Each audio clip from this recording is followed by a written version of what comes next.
Iyo'y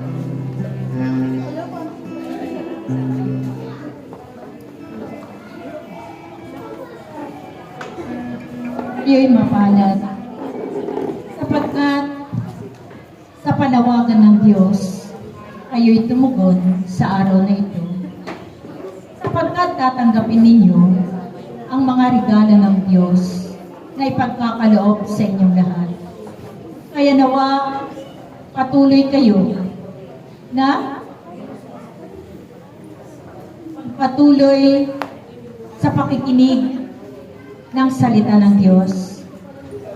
Lakas ang ating Panginoon. Sabi, mapalad daw kayo. Mapalad po kayo kasi kayo ay tumugon sa kanyang panawagan at kayo daw ay tatanggap ng regalo. Gusto niyo tumanggap ng regalo? Kasi nga, ang charismatic, meron niyang tatlong regalo. Regalong pang katawan, pang physical, regalong pang spiritual, regalong pang material. Pero tatlong regalo. Yan.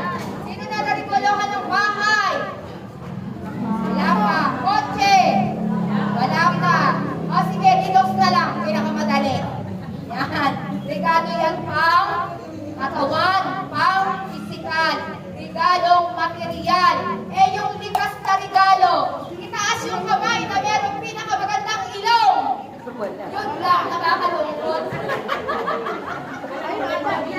Walang may pinakamagandang ilong. Lungkot-lungkotan tayong lahat dyan. Yan. Ayan naman yung regalo physical. Yan. Pag silang mo pa lang, ayan na yung taglay mong regalo. At ano naman yung regalong sinasabi pang spiritual? Narinig nyo yung aking sinabi kanina pero hindi nyo naintindihan. Iyon yung regalong pang spiritual na kung saan yung regalo din ng pagsasalin ng iba't ibang wika na mula sa Espiritu Santo, regalo yun, gift of interpretation and gift of tongue, gift on the tip of the tongue. Yung regalo sa dulo ng inyong mga dila, iyon yung pagsasalita sa iba't ibang wika. Amen ba? Malakpakan natin malakas ang ating Panginoon. At sino yung magbibigay doon? Sino?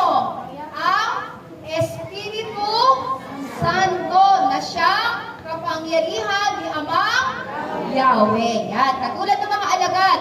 Ang mga alagad na yan habang sila'y nagpupuri ng panahon ng Pentecost, nagpupuri sila dyan at walang ano-ano-ano'y merong isang malakas na hangin na kung saan sa kanilang pagpupuri, merong lumapag sa kanilang mga ulunan na animoy mga dilang apoy. At pagkatapos nun, silang lahat ay nakapagsalita sa iba't ibang wika. Ito yung tinatawag na power on the tip of the tongue. Yung pagsasalita sa iba't ibang wika. Katulad ng mga pinagkaloob sa mga alagad.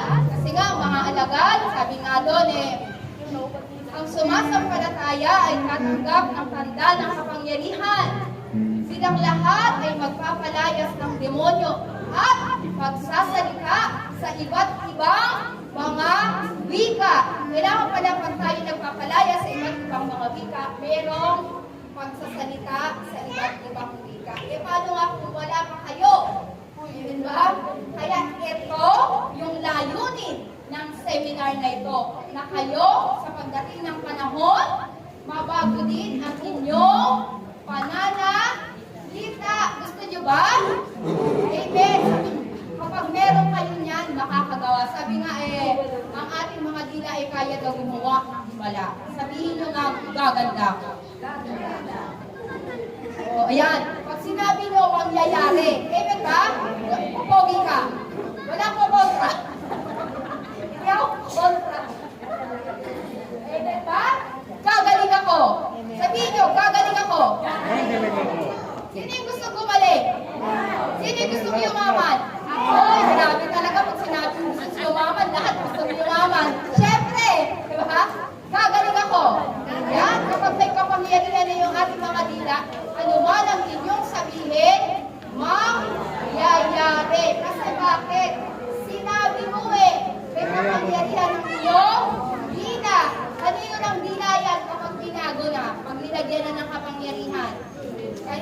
dila yan?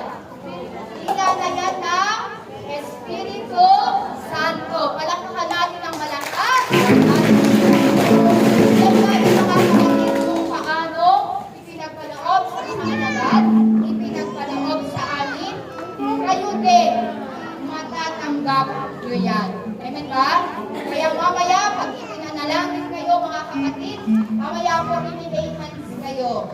I-lay hands kayo ng mga elder para kayo ay malagyan o mabago ang inyong pananalita at malagyan ng kapangyarihan ang inyong mga dila. Kasi nga, bakit ba kailangan magkaroon ng kapangyarihan ng mga dila? Kasi merong kalaban, may demonyo. Di ba? Meron tayong kalaban. Even ba yung masamang espiritu na laging naglalagay sa atin ang salot ng karamdaman. Yan. Pagkasunod-sunod na yung may sakit sa bahay. Sunod-sunod na. Alam mo na, meron ng salot ng karamdaman dyan. E paano natin mapapalayas yan? Sabi nga, pag nagpapalayas daw tayo ng masamang espiritu, dapat daw po hindi tayo hihinto. Amen ba? Amen. Kailangan, dire-diretso. Kaya pagka mamaya, pagka magpapalayas nila, dire-diretso, walang hihinto. Amen ba? Kaya nga, sample, pag sinabi ko ito po, kayo, tuka. Kero kayo niyo yung tuko. Pag sinabi ko tuko, talo kita. Diba? Pag sinabi ko tuko, talo mo ko. Pag tuko, talo kita, talo mo ko. Pero kung kapalay sa masamang espiritu, ako kukulang. Kayo, talo kita, talo mo ko, talo kita, talo mo ko. Okay ba? Okay. Kunwari, magpapalay tayo ng masamang espiritu. Maraming masamang espiritu dito eh. Amen ba? Palalayasin palalayasin natin yung masamang espiritu ng karamdaman, kaya dapat hindi tayo hinto. Amen ba? Sige, sabi, tuko! Dapat,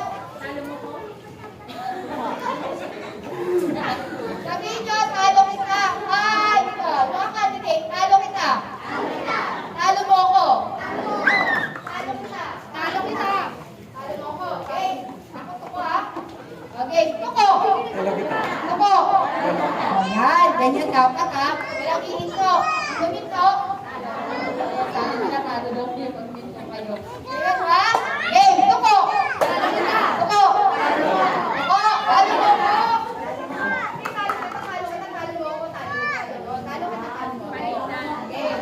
Okay, tuko! Talo kita! Tuko! Tuko! Tuko! Tuko! Tuko!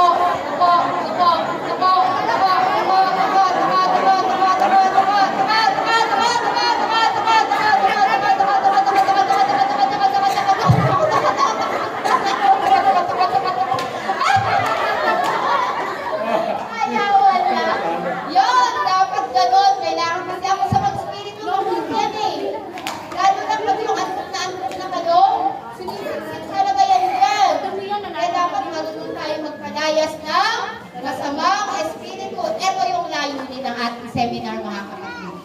Na pagdating ng panahon, papaguhin ng Diyos ang inyong pananalita, kung paano namin natanggap ng mga alagad, at natanggap namin, matatanggap nyo rin. Amen ba? Kaya mamaya po, inilay hands kayo ng mga elder, at hingin nyo po yung regalo mula sa Espiritu Santo. Palakpakan po natin ang malakas ang ating Panginoon. Salamat po mga kapatid.